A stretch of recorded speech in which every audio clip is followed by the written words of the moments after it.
अस्सलामुअलैकुम। Of camera story के एक न्यू एपिसोड के साथ मैं हूं मजहर मलिक। गुज़िश्ता ईद मुबारक क्योंकि गुज़र चुकी, सो फिर से एक दफ़ा जो हमने माह रमज़ान में रोज़े रखे, इबादत की, तरावी पढ़ी, या मेरे मालिक उन सब की इबादत को कबूल फरमा और अल्लाह ताला हमें आगे भी तौफीक दे कि जो इस बीमारी के सूरत में मददगार हैं, जिनको हेल्प की ज़रूरत है, हम सब मिल के उनकी हेल्प कर सकें, उनका सहारा बन सकें। आमीन सुमा आमीन। बहुत बहुत शुक्रिया। मैंने एक वीडियो बनाई थी कि आप लोग जो फूड प्रोवाइड कर सकते हैं उनको फूड प्रोवाइड करें। बहुत सारे लोगों को आपने फूड प्रोवाइड की और कुछ लोग रह भी गए, मैं उनसे माजरत ख्वाह हूँ। और शुक्रिया उन लोगों का जिन्होंने मेरे वीडियो पे सबकी मदद की।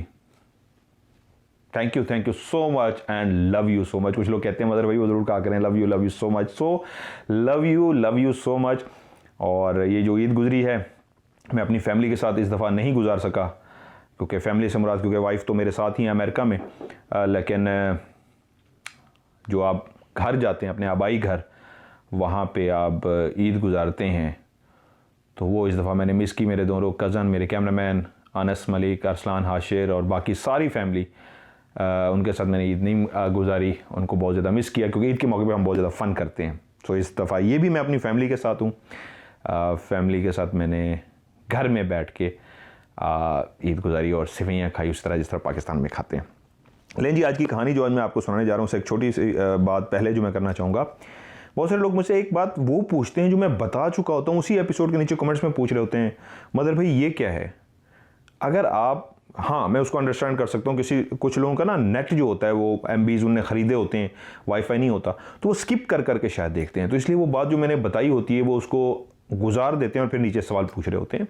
ये जितने भी आप राज के एपिसोड देख रहे हैं ये मैंने पहले से रिकॉर्डिंग की हुई है। फाजिलपुर उस शहर का नाम है और राजनपुर उसका ज़िला है। बहुत सारे लोग फिर नीचे पूछ रहे होते हैं जी लोकेशन क्यों नहीं बताते। लोकेशन में पहले भी बता चुका हूँ। ये तमाम एपिसोड फाजिलपुर ज़िला राजनपुर शहर में जाके मैंने रिकॉर्ड किए थे, जो लाहौर से तकरीबन बाई रोड 10 घंटे के फासले पे है। जंगल है जहाँ पे जाके ये मैंने सारे एपिसोड रिकॉर्ड किया, और नेक्स्ट भी इसी तरह करूँगा। एक्सपेल पूरा रिकॉर्ड करूँगा, जाके इकट्ठे 8 से 10 प्रोग्राम है रिकॉर्ड कर लूँगा और 1 by 1 आपको चला के दिखाता जाऊँगा। इसलिए उसके अंदर मास्क नहीं है और वो एहतियाती तदाबीर नहीं है, बीमारी से पहले, यानी जो वबा फैली हुई है उससे पहले की रिकॉर्डिंग है। आज की जो स्टोरी है उसमें भी मैंने सामने बैठ के ये कहानी सुनी है, और एक सच्ची कहानी जो आज आपको मैं सुनाने जा रहा हूँ। इस कहानी के हवाले से एक बात उन्होंने मुझे कही कि मैंने कहा क्या मैं आपका सारा नाम और सारा कुछ बता दूं, तो उन्होंने मुझसे कहा नहीं मदर भाई आप नाम चेंज कर दें। मैं कहा ओके, जैसे आपकी मर्ज़ी, जैसे आपकी ख्वाहिश, क्योंकि मकसद कहानी सुनाना होता है। सो मैं किरदार जो है चेंज कर दिए। जगह भी अमेरिका की है, रियल जगह है। आने वाले वक्त में शायद मैं यहाँ पे तय हो गया हमारा, हम रिकॉर्डिंग के लिए भी जाएं, तो उससे पहले उस जगह गई ज़बरदस्त सी स्टोरी। फैमिली जो पाकिस्तान से आई 50-55 साल पहले तकरीबन अमेरिका में आके आबाद हुए। बाप जिनका नाम वहाँ पे मोहम्मद अकरम था और यहाँ पे आके वो मिस्टर अकरम बन गए, और उनके 2 बेटे, एक का नाम तैमूर जो छोटा बेटा था और दूसरे का नाम मंसूर जो बड़ा बेटा था। जो भी पाकिस्तान से बहुत पहले जो भी लोग आए हुए हैं अमेरिका, उन्होंने वक्त के साथ साथ तरक्की की, मेहनत की, दिन रात एक किया, और अल्लाह ताला ने उनको मौका दिया यहाँ तक कि वो वेल सेटल हो गए। अल्हम्दुलिल्लाह उनके पास ज़रूरियात ज़िंदगी की तमाम चीज़ें थीं, खाते पीते लोगों में शुमार हुए। ये भी एक बहुत ही खाती पीती फैमिली थी। मिस्टर अकरम साहब जो थे बहुत ही जिंदा दिल बंदे थे, ज़िंदगी को एंजॉय करने वाले, फ़न करने वाले।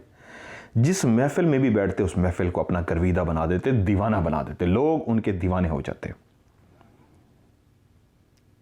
बाप के अंदर जो आदत होती हैं वो यकीनन किसी न किसी बेटे में भी ज़रूर होती हैं, और वही आदत उनका जो छोटा बेटा था तैमूर, उसके अंदर पाई गई।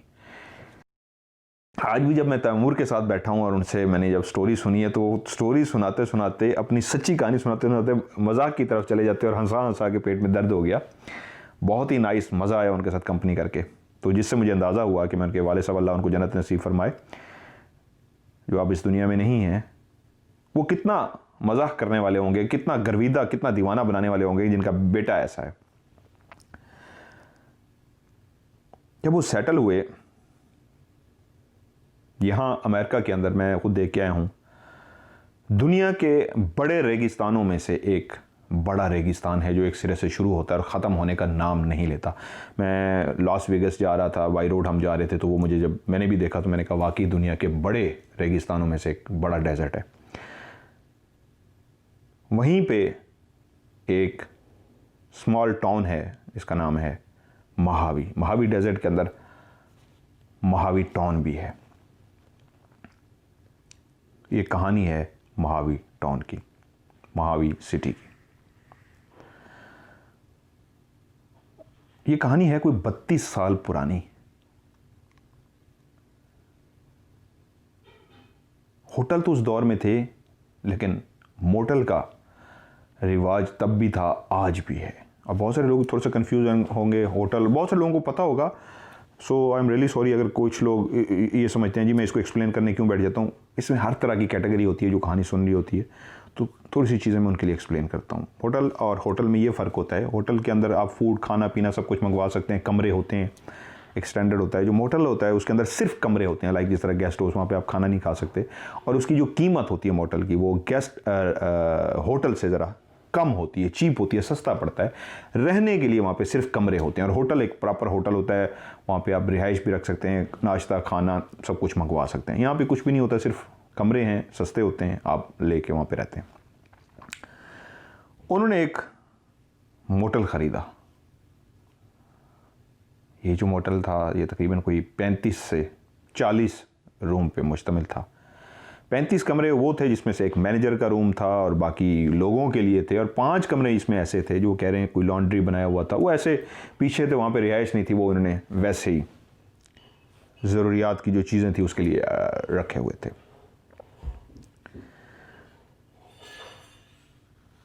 बाप, 2 बेटे, और इन तीनों के साथ चौथा बंदा जिसने उनको ज्वाइन किया उसका नाम था, ये एक रियल नाम है, उन्होंने कहा इसका आप नाम बेशक रियल बता दें, इसका नाम है बेल। जो बेल है ये रिटायर्ड नेवी ऑफिसर हैं।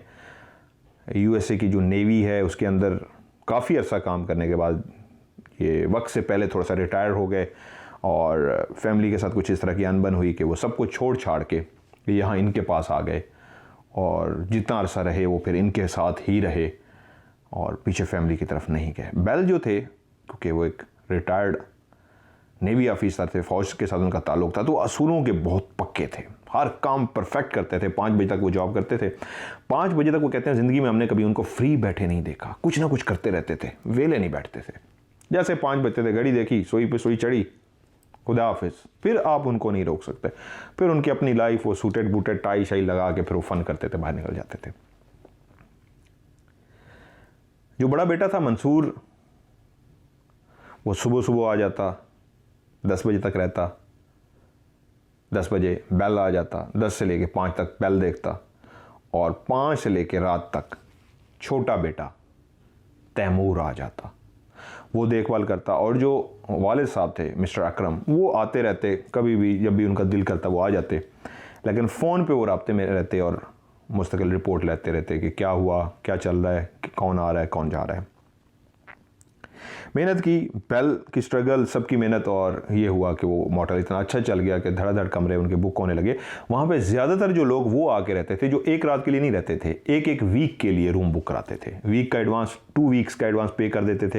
ये जलें जी हम 2 हफ्ते यहाँ पर रहेंगे और 2 हफ्ते बाद अगर हमें रहना होगा तो मज़ीद हम आपको पे कर देंगे। और यही होता था, बहुत सारे लोग 2-2 हफ्ते तक, 2-2 महीने तक वहाँ पर स्टे रखते हुए, सस्ता था।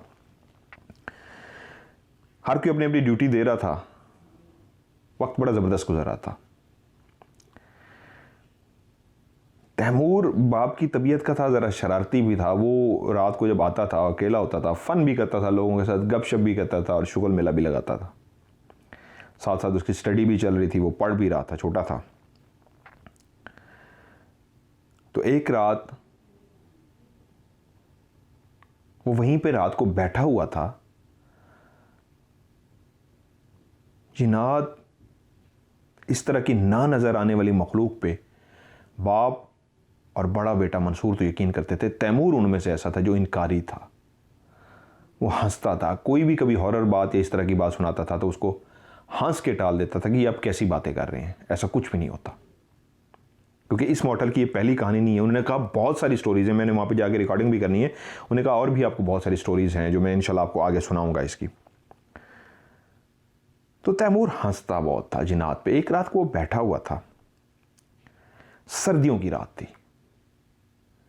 जितने भी रूम पे लोग जो आगे रह रहे थे, कुछ रूम खाली थे और कुछ उसमें से रूम गेस्ट से भरे हुए थे। गेस्ट अपने अंदर सो रहे थे। कोई तकरीबन 10:30 बजे का टाइम था। सर्दियों की रात थी, सारे कांप लिहाफ लेके अपने अपने बिस्तरों में थे। तो ये चाय का कप लेके बाहर आ गया तैमूर, और सामने उसने देखा कि एक लड़की खड़ी हुई है। तो एकदम से इस बात पे चौंका कि अकेली ये नहीं आई होगी, किसी के साथ आई होगी, क्योंकि आज की जो रजिस्टर के अंदर एंट्री है उसके अंदर इसका नाम नहीं है। लड़की कोई अकेली रूम लेने वाली नहीं है, कम थे उस दिन। तो ये किसी के साथ आई होगी, दूसरे का नाम होगा, इसलिए उसका नाम नहीं होगा। उसने उसको हाई किया और उसने उसको हाई किया, हाई हेलो बोला ऐसे दूर से। उसने उसको ऑफर की चाय, उसने कहा नो थैंक यू। उसी के सामने ही तैमूर के जब उसने देखा वो लड़की जब जैसे ही मुड़ी है, मुड़ते ही एकदम से ऐसे लगा जैसे गायब हो गई है। तैमूर कहते उस वक्त मैं चाय का सिप लेने में ऐसे यूं मेरा चाय का सिप ले रहा था और आंखों से यूं ऊपर में देख भी रहा था। यानी जिस तरह आप चाय का सिप भी ले रहे हैं और साथ में आपकी निगाह भी ऊपर की तरफ हो। तो कहते मुझे ऐसे महसूस हुआ जैसे वो गायब सी हो गई है। क्योंकि वो बिलीवर नहीं था, इन चीज़ों पर यकीन नहीं करता। तो उसने कहा पता नहीं, मैं नींद में हूँ, थका हूँ, 10:30 बजे का टाइम है, सर्दी एक, तो पता नहीं कौन पागल उठ के आगे ऊपर से गायब हो गया। उसने इस बात का किसी से जिक्र भी नहीं किया। उसने इसको मामूली सी बात ली और इग्नोर कर दिया, क्योंकि उसका मानना था कि कुछ ऐसा होता ही नहीं है। फिर एक सुबह हुई, मंसूर अपनी ड्यूटी पे आया। जो लोग होटल लेने के लिए आए उनकी एंट्री की, जो लोग जा रहे थे उनको खुदा हाफिज़ किया। एक मामूल के काम में मसरूफ़ रहा। बेल उसका साथ देता रहा, क्योंकि बेल वहाँ का मैनेजर था। और वो दोनों जो बेटे थे मिस्टर अकरम के, वो मालिक के बेटे थे। डेफिनेटली वो भी हेल्प कराते थे हर तरह की। यहाँ तक कि शाम हुई, बेल साहब ने ड्यूटी ऑफ की। जैसे ही वो रूम से निकले पीछे तैमूर दाखिल हुआ। और ये कोई टाइमिंग होगी, कोई 5 सेकंड पहले वो रूम से चला गया छुट्टी करके। बेल क्योंकि 5 बज गए थे और वो अपने एग्जैक्ट 5 बजे चला जाता था। और मैनेजर के रूम में तैमूर दाखिल हुआ तो कमरा खाली पड़ा हुआ था। रूटीन के हिसाब से आते ही उसने रजिस्टर खोला, देखा कौन कौन आज आया, कौन कौन गया। उसने सारा वो चेक किया, देखा। क्योंकि उस टाइम पे वाले सब अक्सर फ़ोन करते होते थे, पूछते थे हाँ भाई क्या सूरत हाल है, कौन आया कौन गया, सारी रिपोर्ट लेते थे। तो रूटीन की कार्रवाई के हिसाब से उसने भी सारा वो रजिस्टर को खोल के देखा, कौन कौन आया, कौन गया, क्या गया। तो अभी सारा उसने देखने के बाद ओके मैं चाय बना के लाता हूँ। मैनेजर के रूम के साथ ही पीछे थोड़ा सा किचन टाइप बनाया हुआ था। वो चाय बनाने के लिए चला गया तो पीछे बेल बजी। बेल किस तरह आपने अक्सर मूवीज़ में कुछ लोगों ने देखा होगा, पुराने दौर के अंदर एक गोल सी एक बेल रखी होती थी, घंटी, उसको ऐसे टन टन टन ऊपर से ऐसे बजाया जाता था तो बजती थी। वो घंटी होती थी, वहीं पे रखी होती थी। तो वो घंटी किसी ने आके बजाई तो वो एकदम से भागता हुआ आया। तो सामने मिस्टर क्रिस खड़े हुए थे। मिस्टर क्रिस काफ़ी अरसे से उनके पास रह रहे थे। थोड़े से कद में छोटे थे, 5 फुट 5 इंच के करीब उनकी हाइट थी। थोड़े से मोटे तो नहीं थे लेकिन बल्कि थे। और वो इंग्लिश में आके उससे बोले हाय हाउ आर यू। उन्होंने एक दूसरे के साथ हाय हेलो की। और मिस्टर क्रिस ने कहा तैमूर से कि मैं नेक्स्ट 2 वीक्स का पे करने आया हूँ एडवांस में, क्योंकि उनको रहते हुए काफ़ी टाइम हो गया था और वो हर 2 वीक के लिए बुक करते थे रूम को। पहले भी जो पेमेंट कर चुके थे वो 2-2 हफ्तों की थी, और उनके 2 हफ्ते जो अभी लास्ट उन्होंने पेमेंट की वो पूरे हो चुके थे। तो नेक्स्ट 2 हफ्ते की पेमेंट करने आए थे कि मुझे मज़ीद इस रूम में रहना है, तो ये अगले 2 हफ्ते की पेमेंट। उसने कहा यू आर श्योर। उसका तरीका क्या होता था उन दिनों में, उन्होंने कहा क्रेडिट कार्ड होते थे, लेकिन क्रेडिट कार्ड इस तरह के होते थे। बहुत मुझे भी फर्स्ट टाइम पता लगा यहाँ आके कि आज तो बड़ा लेटेस्ट तरीका है। उस दौर में वो कहते थे एक कार्बन पेपर नीचे होता था, उसके ऊपर क्रेडिट कार्ड को रख के यूँ तेज़ी से यूँ चलाया जाता था, तो वो उसकी डिटेल जो होती थी वो 3 पेपरों के ऊपर छप जाती थी, कॉपियाँ बनती थी उसकी क्रेडिट कार्ड की, वो 3 कॉपियाँ बनती थी, फिर उसके ऊपर अमाउंट लिखी जाती थी और उसके बाद वो साइन कराते थे कि ये कंपनी को उस बंदे से कि इतने हम पैसे काटेंगे, और उसकी एक कॉपी वो पीछे भिजवाते थे क्रेडिट कार्ड वालों को, वो उनको पेमेंट करते थे। मिस्टर क्रिस ने उसको कहा कि मुझे एडवांस 2 हफ्तों के लिए मज़ीद रहना है। सो वही एक उसका जो तरीका था, उसने कहा ठीक है, उन्होंने उसकी पेमेंट की, उन्होंने उसके हाथ में पैसे रखे और साथ ही 3 रसीदें जो काटी जाती थी, एक कस्टमर के लिए, एक अपने रिकॉर्ड के लिए, एक बुक के लिए होती थी, यानी एक रजिस्टर, एक बुक था और एक कस्टमर के लिए। उसने 3 रसीदें बनाई, सब पे तैमूर ने अपने साइन किए और आगे क्रिस को कहा आप भी इस पे साइन कर दीजिए। मिस्टर क्रिस ने तीनों रसीदों पे, जो उसकी एक अपने लिए थी, एक रजिस्टर के लिए, एक बुक के लिए, साइन किए और उसको खुदाफिज किया। पैसे उठा के उसने रखे, जो एक बॉक्स उसका कैश वगैरह के लिए जो जगह थी, और वो दोबारा अपनी चाय की तरफ चला गया। क्रिस साहब चले गए, चाय बना के वो जैसे ही आके अपनी सीट पे बैठा तो फ़ोन की घंटी बजी। उसने कॉल अटेंड की और रूटीन की तरह वालिद साहब की कॉल थी। हाय हेलो के बाद, सलाम दुआ के बाद डैड ने पूछा हाँ भाई क्या सिचुएशन है। उसने कहा डैड आज की जो रजिस्टर के अंदर एंट्री आए, ये लोग रूम के अंदर रह रहे हैं और आज जो मिस्टर क्रिस हैं वो एडवांस 2 हफ्तों की पेमेंट कर गए हैं। वाले साहब ने कहा कब पेमेंट की है? उन्होंने कहा जी वो कोई तकरीबन कोई इस टाइम 5-10 मिनट या आधा घंटा, जो टाइम उन्होंने बताया मुझे नहीं याद इस वक्त, इतने बजे। उन्होंने कहा जी आपकी कॉल आने से 10 मिनट लगा लें, 10 मिनट पहले अभी आपकी वो कॉल, मैं भूल रहा हूँ, आधा घंटा पहले, क्योंकि मेरी कोशिश ये होती है जो बताया गया है मैं वही बताऊँ। तो उन्होंने कहा आपकी कॉल आने से आधा घंटा पहले उनकी वो मेरे पास आए थे और वो 2 हफ्तों की पेमेंट कर गए। वालिद साहब ने कहा ओके मैं आ रहा हूँ। फ़ोन बंद हो गया। तैमूर चाय के मज़े लेने शुरू हो गया। तैमूर ज़रा शरारती भी था और तैमूर को वालिद साहब ज़रा उसकी बात पे 2-3 दफ़ा वेरिफिकेशन करते थे कि सबसे शरारती ये कि ये कहीं झूठ ना बोल रहा हूँ, मजाक ना करो, तो उसको ज़रा सख्ती भी करते थे और ज़रा उससे बार बार वेरिफिकेशन करते थे। लेकिन ये एक रूटीन की कॉल थी, कॉल हुई और उसने फ़ोन बंद किया, चाय पीने बैठ गया। वालिद साहब दाखिल हुए रूम के अंदर। थोड़ा सा तैमूर को ये हैरानगी ज़रूर हुई कि वालिद साहब फ़ोन पे जब रिपोर्ट ले लेते हैं, लेकिन आज उन्होंने कहा ओके मैं आ रहा हूँ, और वो बहुत जल्दी पहुँच भी गए। तो हैरान हुआ कि ऐसा क्या हुआ है, लेकिन वो सुकून से बैठा रहा। वालिद साहब हुए, उसने कहा अस्सलाम वालेकुम। ने कहा वालेकुम सलाम। वालिद साहब ने कहा हाँ मुझे अब बताओ क्या हुआ है। वो एकदम हैरान हुआ, क्या हुआ? कुछ भी नहीं। उन्होंने कहा नहीं जो तुम मुझे कह रहे थे। उन्होंने कहा यही डैड आपको बताया कि आज सारे ये हैं, ये रजिस्टर है, ये लोग एंट्री हैं, और उसके बाद मिस्टर क्रिस आए हैं और पेमेंट कर गए हैं। उन्होंने कहा कब आए थे? उसने कहा यही कोई आपके जाने से इतना देर पहले वो आए थे और वो पेमेंट कर गए हैं। उन्होंने कहा कहाँ है पेमेंट? तो उसने कैश खोला और निकाल के उन्होंने कहा ये कैश है। उन्होंने कहा खुद आए थे? Yes dad. तो बाप ने एकदम से अगला सवाल किया तूने ड्रिंक की हुई है? उन्होंने कहा नो डैड मैं कोई ड्रिंक नहीं की हुई, मैं बिल्कुल आपके सामने हूँ, आप मुझे देख सकते हैं, मैं ऐसी कोई भी हालत नहीं। यहाँ तक कि वालिद ने आके थोड़ा सा चेहरे पे जो उनका गुस्सा आ चुका था करीब उसके आए और बाकायदा आके उसके मुंह को सूंघा। तो एकदम से पीछे हट गया कि ये क्या हो रहा है, मतलब ये वालिद साहब क्या कह रहे हैं। तो जब वो पीछे हटा तो वालिद साहब को लगा कि वाकई इसने शायद ड्रिंक की है। वालिद साहब ने गुस्से से कहा इधर आओ। कह रहा व्हाट हैपेंड डैड? कह रहा इधर आओ, तुमने ड्रिंक की हुई है। और उसको लगा कि वालिद को शायद उसको समझ आया कि वालिद साहब समझ रहे हैं कि मैं शायद ड्रिंक की हूँ, किसने फ़ोन करके बताया है। तो आगे हुआ, कहते ये देखें डैड, और वालिद साहब ने सूंघा, चेक किया तो वो बिल्कुल नॉर्मल था। डैड ने कहा रजिस्टर दिखाओ। रजिस्टर देखा, बुक देखी, वाकई एक आम सी बात थी, वो पैसे दे गया था क्रिस और उसके साइन हुए थे तीनों जगहों पे। डैड ने कहा आज का अखबार कहाँ है? उन्होंने कहा वो पढ़ा हुआ है। उन्होंने कहा पढ़ा है तुमने? उन्होंने कहा नहीं मैंने नहीं पढ़ा। कहते अखबार लेके आओ। वो अखबार लेके आया। डैड ने कहा खोलो इसको, मेन पेज, इसका फ्रंट पेज खोलो। उसने फ़ौरन डैड के सामने फ्रंट पेज खोला। जब फ्रंट पेज खोला, जो पहली बड़ी हेडलाइन थी उसके नीचे एक छोटी हेडलाइन थी, 3rd नंबर की जो बड़ी सी उस अखबार जो वहाँ की महावी टाउन की सिटी के जो अखबार था वहाँ का जो लोकल निकलता था, उसकी जो तीसरी बड़ी खबर थी वो ये थी, मिस्टर क्रिस ने फलां मोटल के अंदर रात 2:30 बजे खुदकुशी कर ली।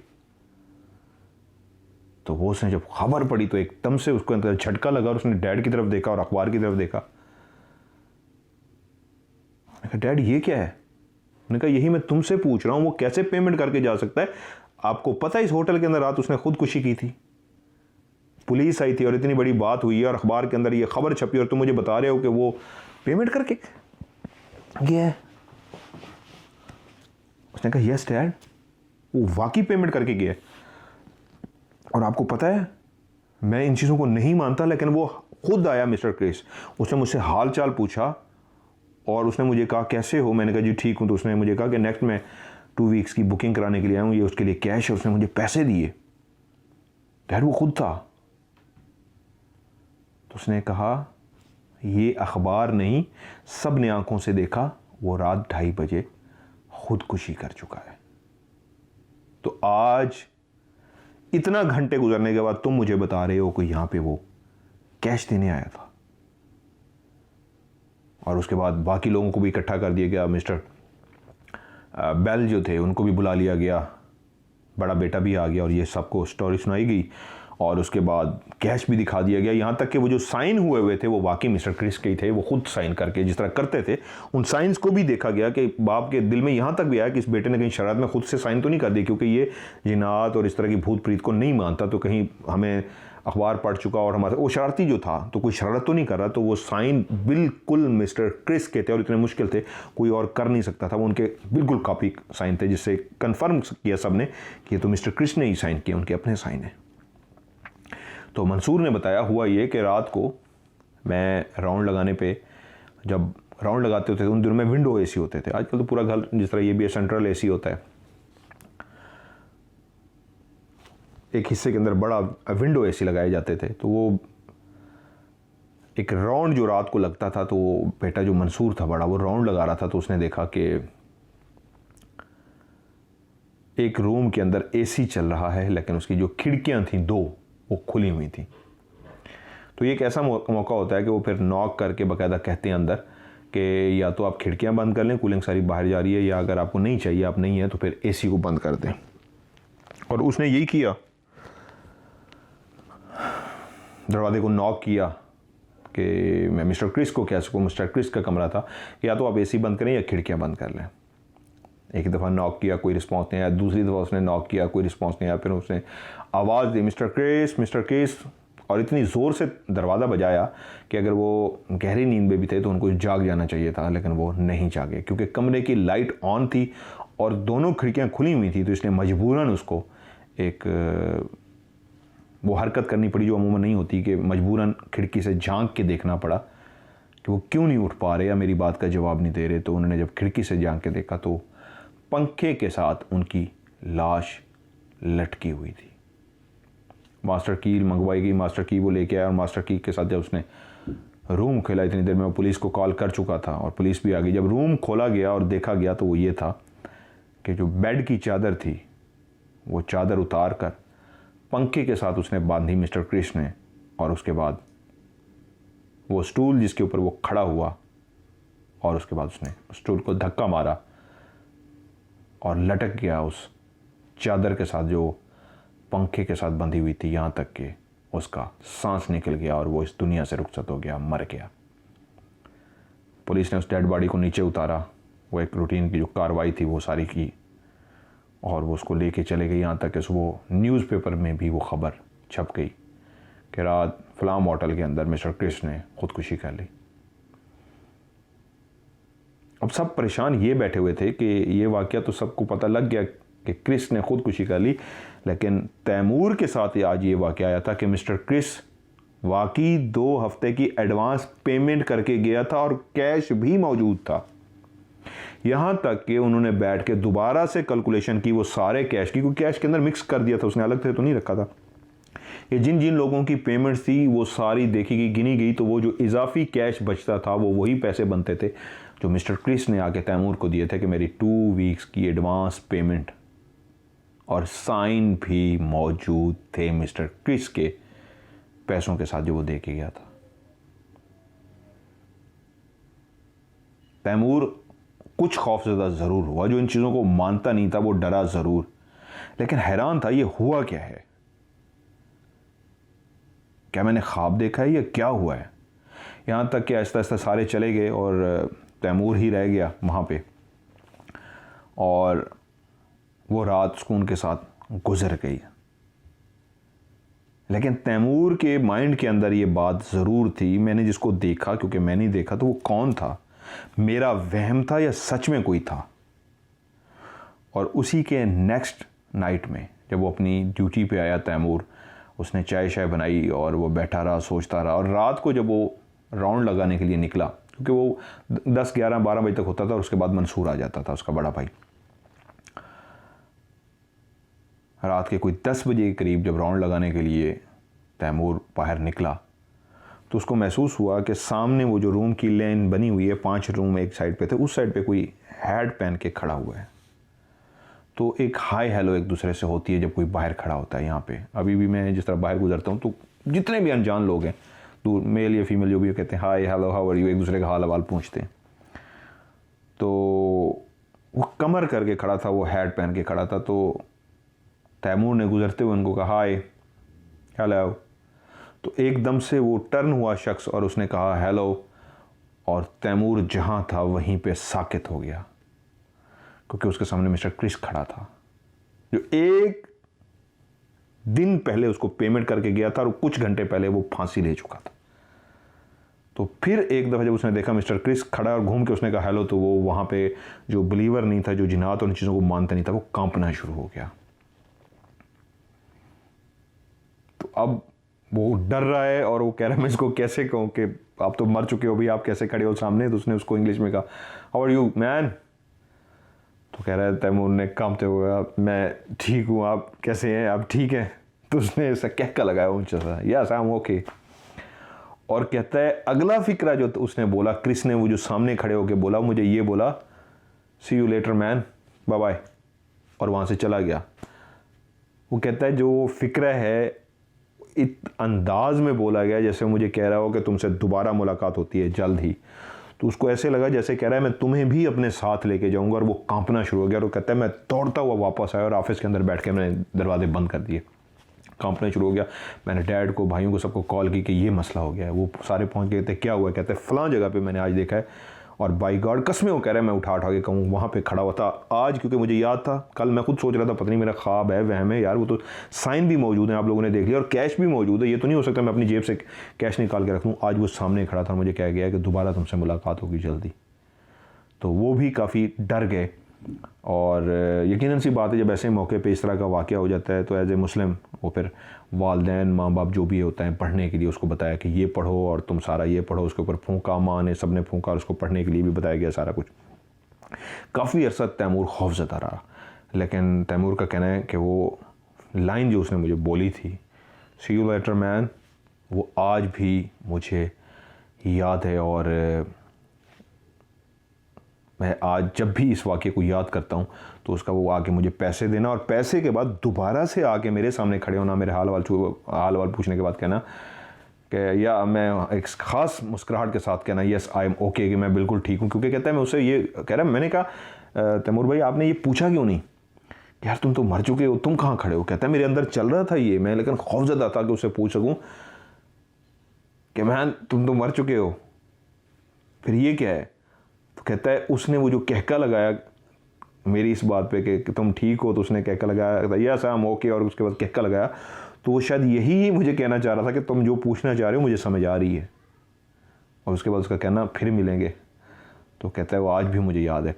एक और बात उन्होंने मुझे कही, मदर भाई आप जो स्टोरी सुनाते हैं ना, सच्ची कहानियाँ सुनाते हैं, तो ये जो कहानी है इसका एक सबसे बड़ा सबूत है। मैंने कहा जी क्या।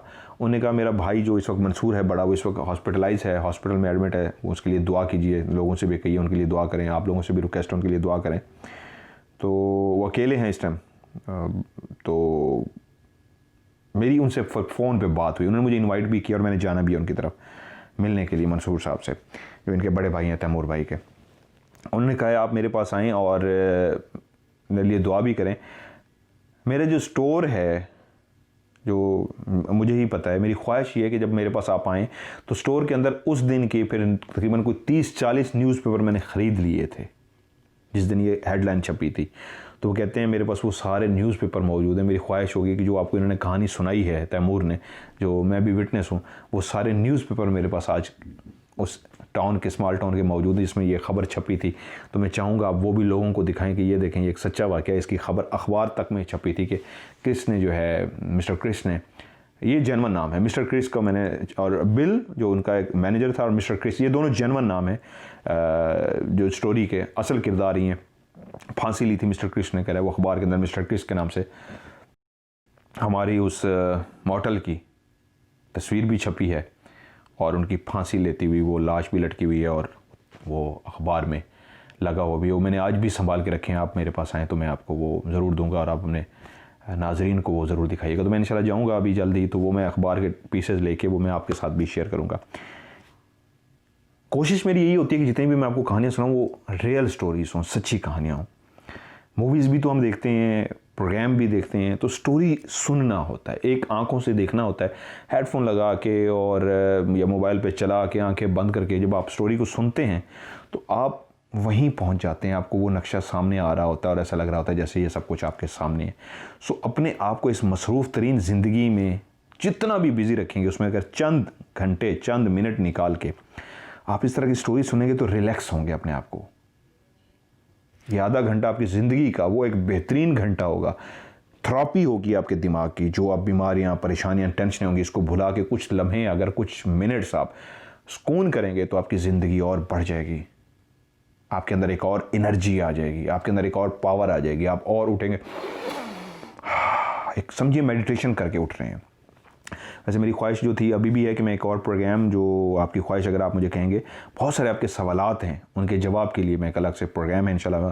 जो आपके इश्यूज़ हैं, प्रॉब्लम है, उनको सॉल्व करने के लिए मैं पूरी कोशिश करूँगा। मैं उसमें जितना कर सकता हूँ तो मैं आपको उसके जवाब दूँ। तो ये ज़रूर किया करें, स्टोरी ज़रूर सुना करें। इससे आपकी ज़हनी कैफियत जो होगी एक सुकून की कैफियत होगी, आप पुरसुकून होंगे। एक किस्म की एक मेडिटेशन होती है जिसमें आप सुकून लेते हैं, एक स्टोरी सुनते हैं, आप रिलैक्स होते हैं। सो उम्मीद करता हूँ आज की स्टोरी भी आपको अच्छी लगी होगी। आप भी अपनी स्टोरी मुझे भेज सकते हैं, वही मेरा व्हाट्सअप के नंबर पे आवाज़ रिकॉर्ड करके, या फिर स्टोरी को लिख के मुझे भेज दीजिए। लेकिन जब स्टोरी की आवाज़ में रिकॉर्ड करें या लिख के भेजें, जब कंप्लीट सेंड कर दें तो उसके नीचे एक लाइन लिख दीजिएगा स्टोरी, तो मुझे अंदाज़ा हो जाएगा ये वाला जो मैसेज है ये स्टोरी के लिए। तो इंशाल्लाह मैं आपकी स्टोरी को भी प्रोग्राम में शामिल करूंगा। सो अगेन, इस दुआ के साथ देखने वाले तमाम मेरे फैंस को अल्लाह ताला ना सिर्फ हमेशा अपनी हिफ्ज़ मान में रखे, बल्कि आप सब पर अल्लाह ताला की रहमत ख़ास हो। जहाँ रहें, खुश रहें, आबाद रहें, शाद रहें, और ये सच्ची कहानियों का जो सिलसिला इंशाल्लाह ऐसे जारी रहेगा। सो मिलते हैं अगली एक और ऑफ कैमरा स्टोरीज़ में। तब तक के लिए अपने मज़हर मलिक को दीजिए इजाज़त। अल्लाह हाफ़िज़।